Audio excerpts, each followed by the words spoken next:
Hi, it's Scott, ROCKFILE, back with another podcast review, going to talk about the video game Marvel Midnight Suns.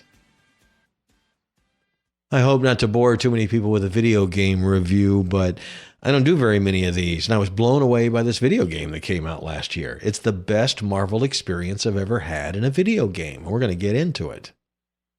So, I'm a gamer from way back. I played XCOM my entire gaming career. I used to play the original XCOM on a floppy disk version. And these days I'm playing Firaxis's XCOM 2 and its DLC.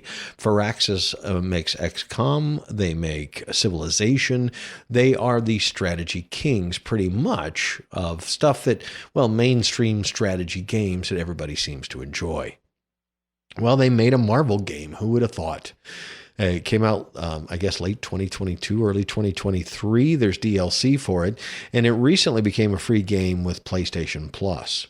I'm a PlayStation Plus member with my PS4 and 5. I have a PS4 Pro in my office and a PS5 in my home theater room, my living room. Make it sound greater than it is. And I'm still a PC gamer, but I like the console experience. You can put the game in and it works, or you can download it and it automatically works, and then you can play it on the big screen TV and all that kind of stuff. It's just less stuff to deal with than PC gaming, where you have to worry if your computer's up to spec and speed and all that kind of stuff, if the video card can handle it and all that kind of stuff. Sure, you can probably run them at higher resolutions and faster frame rates on computers, but anyway. At night, I like to relax with a turn-based strategy game. There are two kinds of strategy games, real-time and turn-based. Civilization and XCOM are turn-based. That means you go and then they go. Whether it's Civilization, where you're taking over countries and building cities and roadways, you move all your guys and then they move all their guys and then it comes back to you. XCOM, each of the main part of XCOM are these missions, these skirmishes where you fight aliens. And the same thing with the Marvel game. That's why I'm getting here. Sorry. These missions, you fight turn-based. It's like a chess game. I move all my guys as far as they can move, and then you move all your guys, and then go on and so forth until there are no guys left, and whoever wins. So in XCOM, it's all based on angles, cover, percentages, and that kind of stuff. They took that model, the basic part. There's more to XCOM. You have to build bases, fly missions, and all that kind of stuff. But the individual missions, where you could actually just fight, that's the core of the game. And whatever you get from that mission helps you research and go forward in the story of the game. So in XCOM, like I said, every turn of fighting is based on the angles, how distant you are, percentages to hit, and all that kind of stuff. When they made a Marvel game, they used the idea of a turn-based strategy where my guys fight first and then your guys fight and back and forth. But instead of making it based on percentages, it's based on a card-building game. And so you have a hand that you draw, and it has certain of your attacks and your defenses in that hand. And how you play that against the bad guys who have their own hand is how those missions play out. It plays a little faster than an XCOM because of that, and it's less, I guess, rule-based. Sure, there's a lot of rules, like do this and it will cost you this many points, but it will earn you this much stuff, and you'll get to draw again. And each card has a whole bunch of effects they do, but it's a lot different than, well, he's got this kind of gun, which has this kind of percentage to hit at this distance, at this elevation. You know, it's a lot less stringent as far as that goes, but in a different way. And the fact that there's a part to the game, like I said, that's the main thrust of the game, is you'll be doing these turn-based missions. But in between, each day, you will do other things. You will spar, you will do research, you will uncover things, you will talk to the different heroes. You eventually get 12 or 13 heroes in the main part of the game. I have played the game over 85 hours, and I am at the very end of the main game and have not started any of the DLC. I literally have one more mission to end the game, but I'm postponing doing that last mission because I'm trying to level up other things. And there are a lot of trophies you get by doing everything in one playthrough. And since I already have like 65% of the trophies on this first playthrough, I'm trying to get as many as I can before I finish the game and then start on some of the DLC or replay through the game.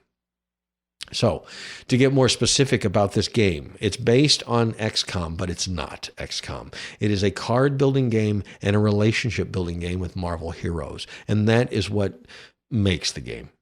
Like, I knew I would like the gameplay because I just like Firaxis and how they make turn-based strategy games. Why I like turn-based at night is because it's slow-paced. You can take a turn and go get something to eat or go to the bathroom and get ready for bed without it being a real-time fight for survival kind of thing.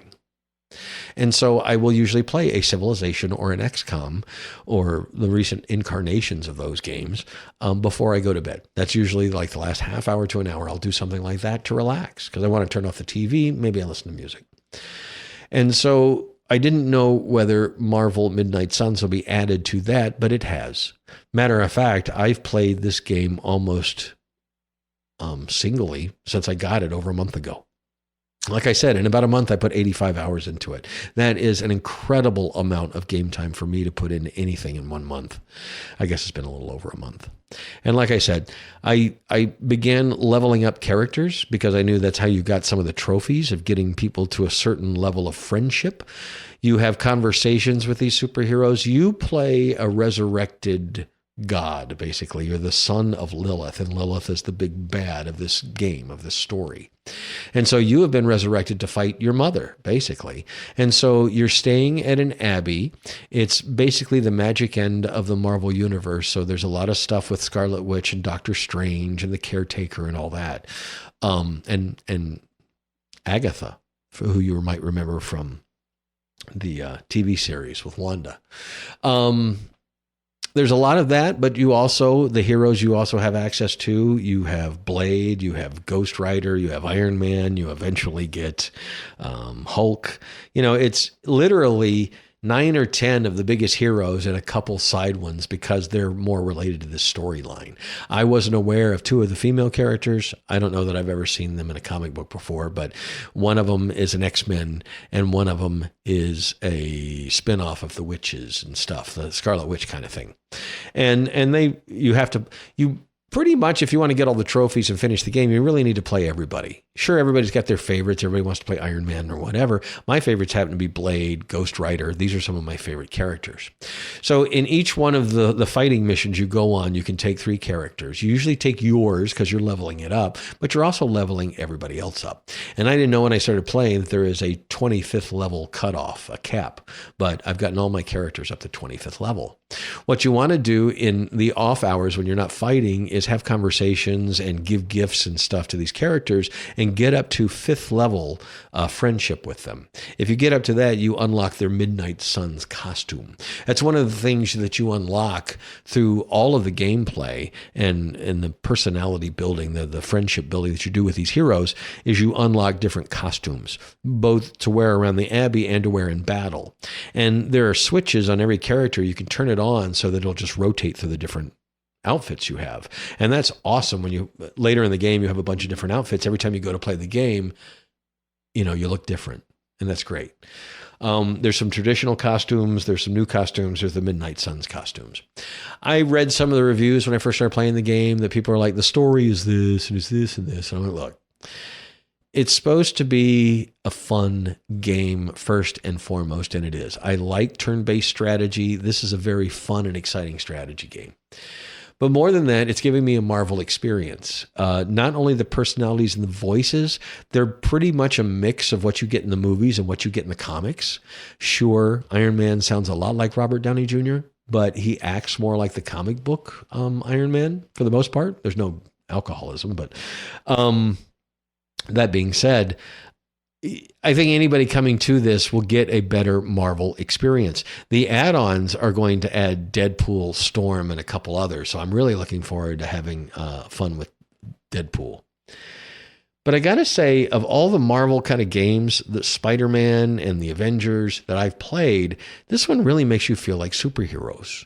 You get these attacks that the characters are known for, the whipping people around or a Hulk smash or whatever, but seeing what they do in comparison to some of the other attacks you can do, in comparison to what the damage it does to these other bad guys, which are usually risen from the dead, demons. This is a darker story from the Marvel Universe and a lot of the bad guys, but you do fight Sabretooth and Wanda and a few others, and they're hard to kill. They're a bit of a boss fight. But again, it's turn-based strategy, not a role-playing game, but there are certain role-playing elements to all the characters. And when you put the role-playing aspect that you're leveling up these characters, you put the friendship simulator on top of it, where you're having to go hang out with Iron Man, you're having to go hang out with Blade, you're having to have conversations with Captain America and give them gifts and hang out by the fire and watch movies with them, but you're also fighting battles with them, and that endears them to you more. And you also get to spar with them, which unlocks more powers, and you get to level up the cards, and then you get to play those fun turn-based fights between 3 superheroes and 5 or 10 bad guys. And some of them are supernatural, some of them are super powered.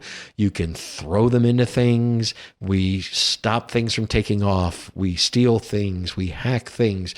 There is a wide variety of missions. It's not unlimited variety, but there's a lot of variety to the missions, more so than I would say an XCOM game. And so you put one of those things would kind of be fun for a little while, but when you stack all of that on top of each other, that you have to do this, this, and this to get through a day. It's going to include a battle. It's going to include a friendship thing. It's going to include some sparring. It's going to include some research. You're going to grab some intel and go do some missions off camera kind of thing. There's really a lot going on, and when you're juggling all that and doing those fun fights, it's just addictive as all get out. But I also play a game called Evil Genius 2, which is basically a simulator. If you're an evil genius, you do missions in the world to take over the world. You kidnap people and interrogate them. You hire baddies and that kind of thing. And it's a simulator. And I enjoy that. I enjoy this building something. So with the Abbey, you're always upgrading the Abbey. You're upgrading how you guys spar. It sounds like it's overly complicated, and it's not, but there is a lot to do. It's not boring. And some of it almost has that Hogwarts vibe, where you can go anywhere and do anything. There's also a grounds that you have to go explore. You have to go find some certain things, unlock some doors, open some things, cast some spells. You come back, and there's even there's some potion making and stuff like that kind of stuff in the game. There is a wide variety of gameplay in Marvel Midnight Suns. I didn't think I would love it as much as I knew I would like it. I had always planned to buy it, and then all of a sudden it was free in PlayStation Plus. So the main game is free right now in PlayStation Plus. I think it's still full price for Xbox. But this week, PlayStation started having a sale on the DLC. The DLC was $50, and that's a savings of $10 off the price of buying the 4 different DLCs individually for about $15 a piece. One adds Deadpool, one adds Storm. Each one adds a different character and the storylines that go with it. And if you play all the 4 DLCs, you get to a big grand finale with all the characters. Now, the main game is going to have a grand finale, and I'm almost there, but then I'm going to get to the DLC, and I'll play more of that. I have 65% of the trophies after 85 hours of play. I have leveled everybody up to 25, except for one. I think she's 23 or 24. I'll get her up to 25. I will unlock as much stuff as I can do to get as many trophies, and then I will play that final mission, and I will finish the game, and then I will download the DLC and go from there. That'll be this week. But I wanted to go ahead and after a month and after 85 hours say that if you skip this game, like if you have a PlayStation, there is absolutely no reason not to download it for free and try it. But if you skip this game and it sounds like something you would enjoy, it has been the best Marvel experience I've had in a video game. I'm sure I enjoyed Spider-Man a little bit more. It's actiony and it's flying through the city and whatever. But as far as interpersonal relationships with some of these characters that I love, and the fact that I can do missions with my favorite characters like Blade and Ghost Rider, who are not the top characters. Most people are going to pick Iron Man and Captain America, but I've never been a Batman, Superman, Captain America guy. I've been more Iron Man, Doctor Strange. Doctor Strange is my favorite. I love Blade. You get Doctor Strange, by the way, and he's one of the more powerful ones. I love that fact. But he has certain strengths and weaknesses. So does all of them. Yeah, I just thought about it. We don't have Thor yet. Maybe he comes in one of the add-ons. There are a few characters that are missing. But when you finally get Bruce Banner and you finally get Hulk, that's pretty cool. When you get Wanda, that's pretty cool. You get a couple other characters in the middle of the game. Oh, here's one thing. I was about 45 hours into the game. I thought I was doing pretty well. I thought I was at the end. And then it went part 2. There's actually 3 parts to the game, as now I know. The third part being the shortest, but here's gameplay that I did a little differently than most. Not knowing where it was going to go or how this was going to work out, and knowing that I may only play it once, we'll see. I was trying to do as much of the things that I knew would get me a trophy. So that's leveling up the individual heroes. By the time I got to part 2, most of my heroes were about as high as they could go. And I had all their friendships unlocked. So I unlocked all their special costumes and things like that. And I got to say, I had enough gameplay then. When it said part 2, I thought I finished it. There was a big boss battle. We went back to the Abbey, and I thought it's about to say the end. And I'm like, all right, that was 45 hours. That was really great. I've doubled that, and I'm still playing. To do everything, it takes a while. There's a lot of stuff out there in the backyard, as I call it, puzzles to figure out. And they're not hard puzzles, but again, it's variety in the gameplay. It's mostly a strategy game. It's mostly turn-based. It's not the most exciting thing in the world, but I got to say, when you can only play so many cards at a turn, and you only have certain cards in your hand, and you're trying to beat these guys. There are guys that if you don't kill them outright, they will respawn or they will reheal or whatever. Some of them take several turns to get up to their biggest attack, and you might be right to that point, and you should have taken them out, and you didn't. How you play each mission counts. Eventually you open up a sparring ring that you can get into, and they give you a certain amount of bad guys and a certain amount of cards, and you've got to figure it out. When you get to unlocking a Midnight Suns costume for each character, there is one specific mission to them that you have to play. And they are a bit of a puzzle. Like there's only 1 or 2 ways to finish that mission. You're not just going to bullhead your way through it. You're not just going to hit random buttons and survive. You're going to have to figure it out. That they only give you a certain amount of cards and a certain amount of bad guys, and you've got to get the bad guys by the end of the turn, or you lose, and you'll have to start over. But those are the only missions that are really like that. The other missions vary in degree of scale. They will let you know if it's an easy, a hard, or a regular kind of mission before you go into it. You can choose. There were several times during the game, because I took to the game very quickly because I'm an XCOM fan and I knew about the turn-based. I knew how that would work. There have been many times I finished a mission. It's asked me if I wanted to up the difficulty, and I'm playing on normal.